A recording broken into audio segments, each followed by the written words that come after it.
Welcome to Trigonometry on what you need to know to be prepared for this upcoming unit. So what I did is I selected some problems that hopefully you've been presented with that maybe you either forgot or maybe that it's just been a while since you have, worked on them to make sure we refine our skills. So therefore, when we get into the new material, you kind of have a little bit of that foundation built up.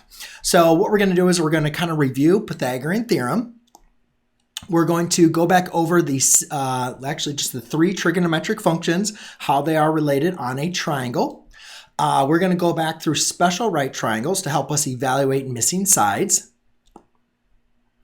And then we're going to work on our simplifying with radicals. And we're really just kind of focus on just with radicals, just, simplifying a radical as well as simplifying when the radical is in the denominator. And that's really about it. This doesn't cover everything you need to know for trigonometry, but hopefully, some of these problems you've been presented with, or at least a part of them have been presented before. So therefore you can quickly kind of get caught up as we get prepared to get into trigonometry. So the first thing, Pythagorean theorem, we got to make sure, remember this, that's a big one. A lot of people, even, years after they leave high school or college, they remember the Pythagorean theorem, a squared plus b squared equals c squared. And typically because it's one that most people, most teachers had people memorize, and you just use it a lot. And in this chapter, we are going to be using Pythagorean theorem quite a bit. So, I don't even say you need to memorize it. It's just we're going to use it so often, you will automatically have it memorized. Now, the important thing, though, just to remember with the Pythagorean theorem is A, B, and C is very easy to remember, but sometimes this gets confusing with students when we're dealing with triangles that have variables of x's and y's or of expressions.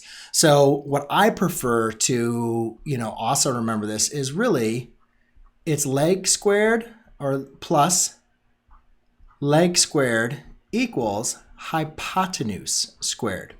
So therefore, we need to remember what are the different parts of a triangle. Well, the two sides that make up a right triangle are what we call our legs. So we're going to call these two the legs. And then the side length, excuse me about the sneeze, the side length that is directly across from the 90-degree angle is what we call our hypotenuse. All right, so what you can see here is we have two legs, but we don't have the hypotenuse. So therefore, we could label them A, B, and C. Sometimes, sometimes that's helpful, but I think in this stage in the game, we can recognize that we have two legs, we need the hypotenuse. So therefore, that's going to be 3 squared plus 2 squared is going to equal, and we could call hypotenuse C squared. But don't get stuck on the hypotenuse has to be C. Like you can really label it any letter you want to, or, variable. So 3 squared is going to be represented as 9. Plus 2 squared is 4 is equal to c squared. 9 plus 4 is 13 equals c squared. Now we need to remember we still need to solve for c. So we're going to take the square root and we're going to be c equals the square root of 13. Now previously in other chapters we dealt with taking the positive and the negative version of that when we're introducing the square root, which is true, which is something we still need to remember. However, in this case, you can see that we're dealing with a measurement. So therefore, our measurement, having a negative hypotenuse doesn't make sense in the context of this problem. So since we're dealing with the quantity, we're only going to be dealing with a positive side length of an angle. However, there will be later problems where direction is going to be played into it. So that is something you need to kind of remember. So in this case, it doesn't make sense to have a negative hypotenuse, but in maybe a word problem or another problem, that may be the case. All right, so in the next example here, you can see that 7 is my hypotenuse, 5 is a leg, and then we have another missing leg. So I'm just going to call this A. You can call it anything you want to, but therefore I know that I have a squared plus my other side length, which is 5, which is going to be 5 squared, is equal to 7 squared. So therefore I have a squared plus 5 squared is 25, is equal to 49. Now I'm just going to go ahead and subtract my 25 here. And then I get a squared is equal to 24. Now in this case, it's a little bit interesting because in previous, we couldn't simplify the square root of 13, right? That was like it.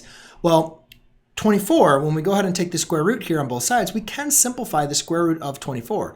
So what we're going to want to do, if you remember, is we want to break down 24 into a set of square numbers. And obviously, hopefully this is something that, we've kind of worked on, or at least you're broken down with, but I'll just kind of do one set. You want to find the largest square number that divides into 24. In this case, we could rewrite 24 as 4 times 6. Now I can separate that. Now I can separate the radical as square root of 4 times the square root of 6. Either way, I can break this up into the square root of 4, which is 2, times radical 6. So you can just kind of see that's how using the power rule to simplify that. All right, the last one here is, let's call this A, so let's call this B. Either way, guys, you know that that's a leg, so you're going to follow the same operation. So in this case, I'll have 4 squared plus my other leg, which is going to be B squared, is equal to 5 squared.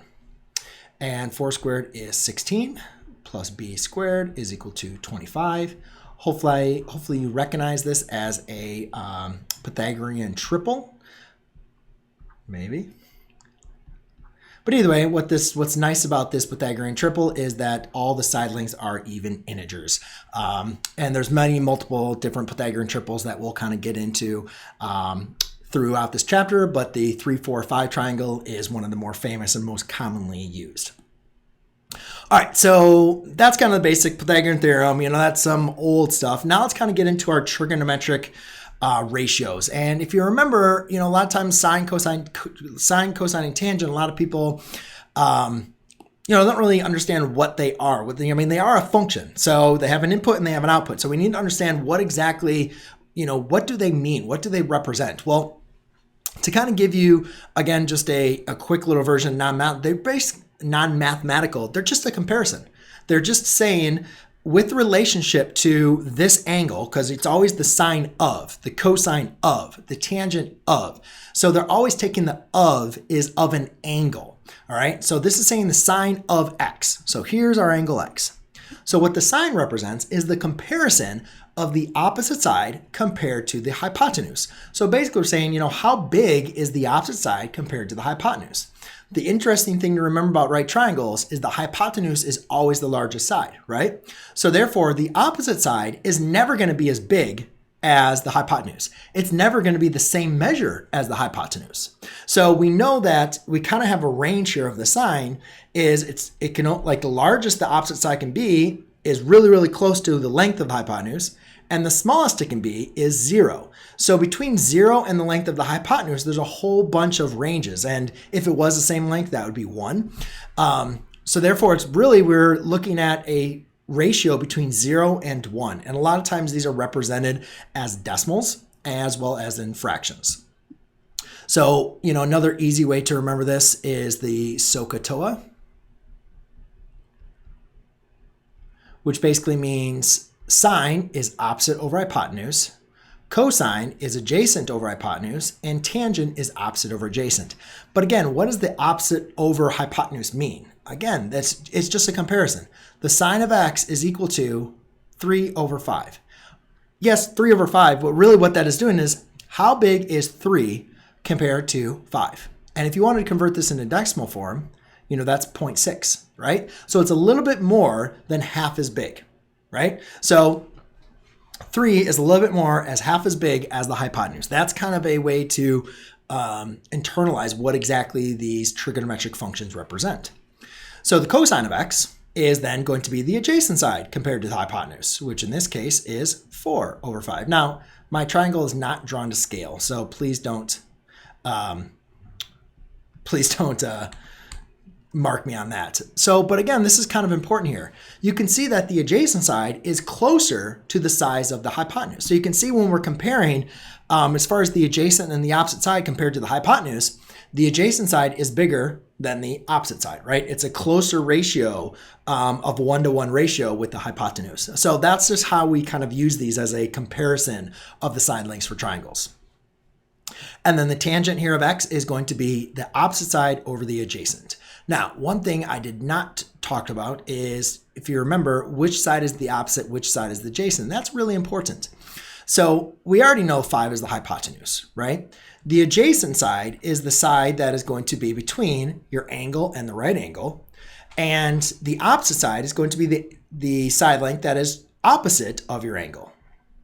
Now, That's very important for A, B, and C for x, because that was the angle that we were referring to for sine, the sine of x. Now, if we do a trigonometric ratio for y, we notice that our angle has now changed. Now we're dealing with y. So now our adjacent side is 3, and our opposite side is going to be 4. So you can see that the ratios change based on which angle we are referring to. So now, if I'm looking for the sine of y, I'm looking for the opposite over hypotenuse, which is 4 over 5. If I'm looking at cosine, I'm looking at for the adjacent over hypotenuse, which is 3 over 5. And the tangent, which is going to be the opposite over the adjacent, which is 4 over 3. Okay, and hopefully you can kind of recognize some relationship here, the connections between sine, cosine, and tangent based on which angle you are referring to. All right, so now one of the things that I think most students definitely do not carry or remember from geometry is the special right triangles. And, in reality, why would you? It's not something that is very useful after kind of like geometry class or whatever chapter, you learn it, and you don't constantly utilize your special right triangles. But it is very helpful, especially when we want to find the missing sides of a triangle, to remember these relationships, as well as once we get into this unit, you're going to be able to see how these kind of work out. So, in our notes, we kind of go through, where these come from and so forth. In my case, basically what I want to do is we can just use Pythagorean Theorem in this first one. Actually, no, let's not use it. Determine sides using special right triangle relationships. Okay, so I guess... Okay, yeah. So let's actually just kind of refer that we remember our special right triangle relationships, which most students do not. So the 45, 45, 90 triangle, that's a horrible 45, 45, 90 triangle, looks like this. Now, it doesn't matter what the angles, what the side lengths are. If this is x, the other leg has to be x. And if you were to do the Pythagorean theorem to figure this out, which we'll do in our notes, you get x to the square root of 2. Let's just use this relationship here for the 45, 45, 90 triangle to find the missing sides of the triangle. That's really the bulk what I want you to get practice on. So if I have 2 and I have 2, then to get the hypotenuse, rather than doing the Pythagorean theorem, which you could do, that's just going to be 2 square root of 2. Now, to go from a leg to the hypotenuse, I multiplied by the square root of 2. So if I have the hypotenuse and I want to go to the leg, that means I'm going to want to divide by the square root of 2.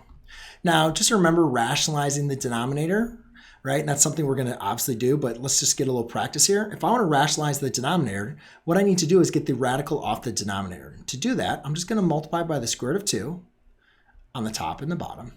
Therefore, it gives me square root of 2 over 2. This is usually referred to as a more simplified form compared to 1 over square root of 2.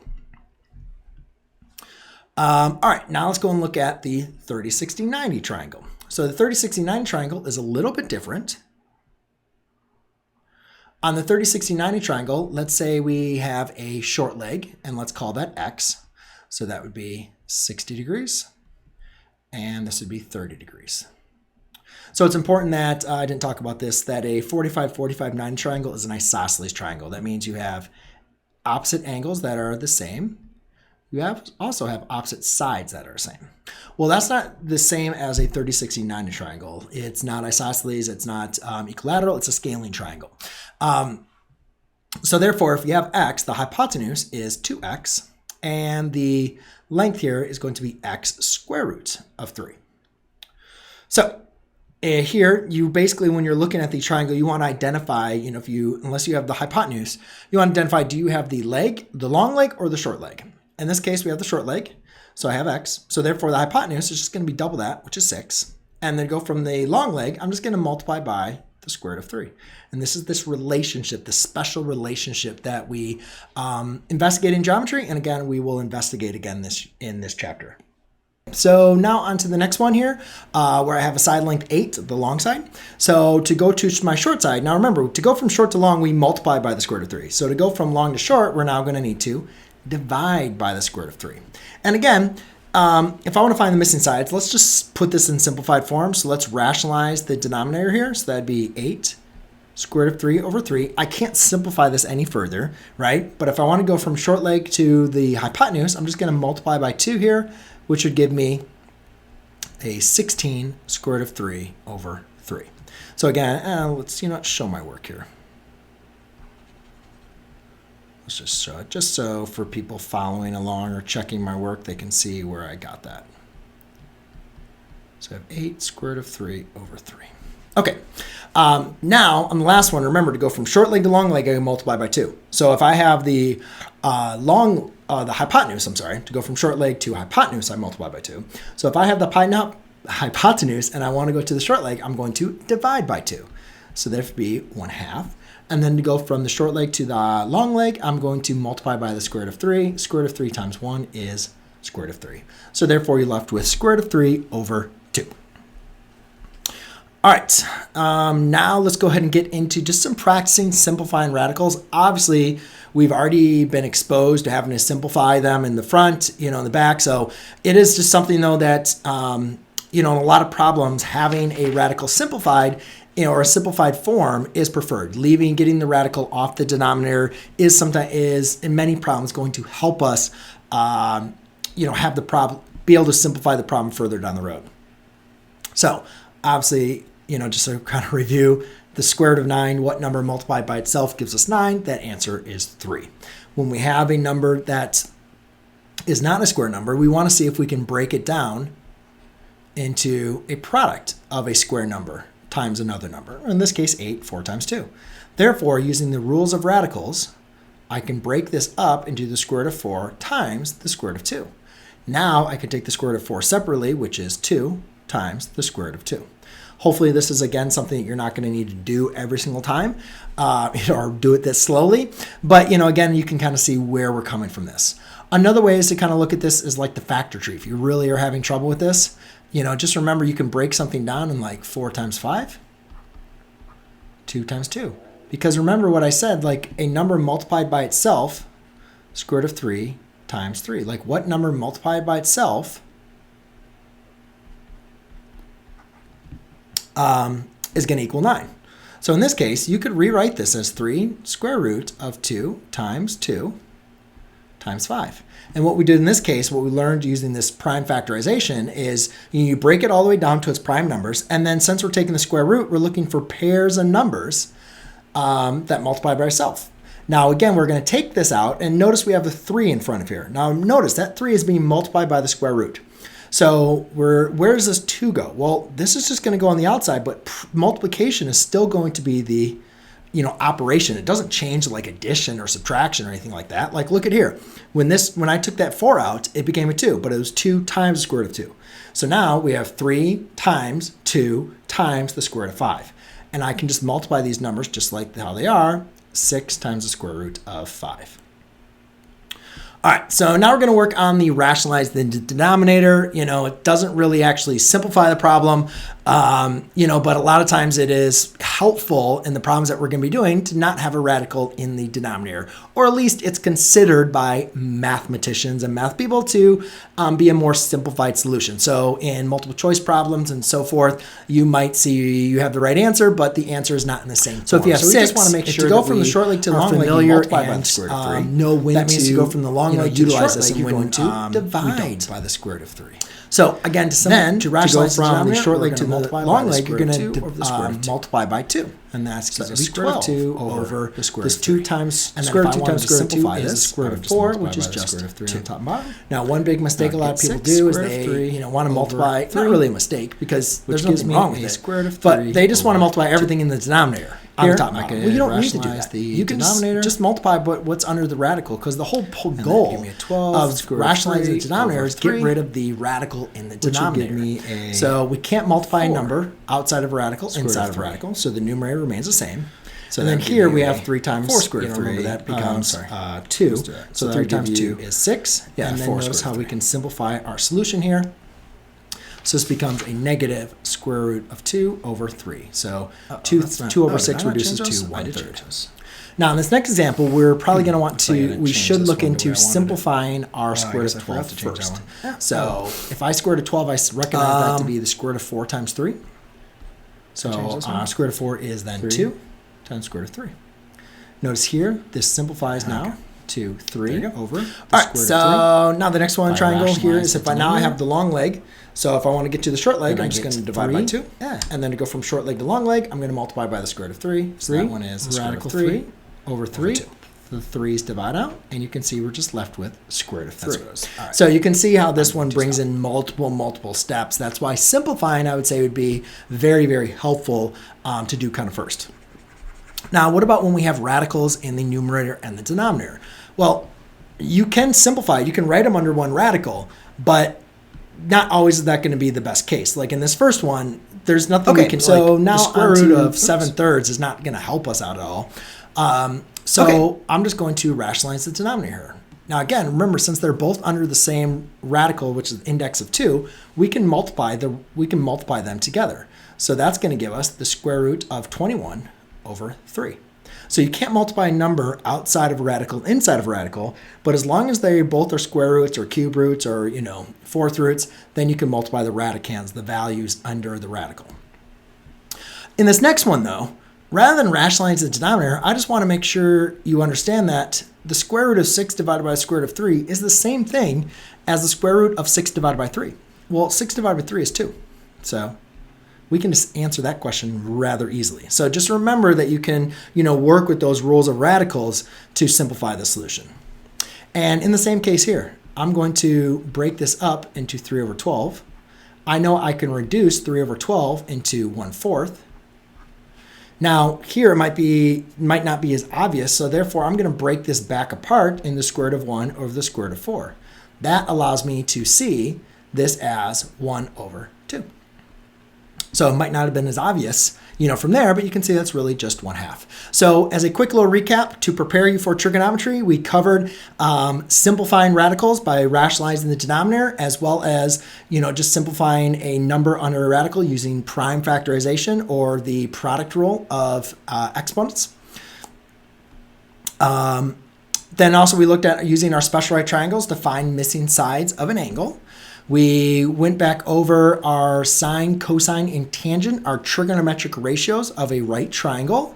And then we we remind ourselves of the Pythagorean Theorem. So again, guys, this is not an exhaustive list of everything you need to know for trigonometry, but I feel pretty comfortable that if you go through all these questions and feel confident in what we covered in this sheet, then you'll have the right foundation to do very, very well in this unit of trigonometry. So now it's time to get started. Best of luck. Cheers.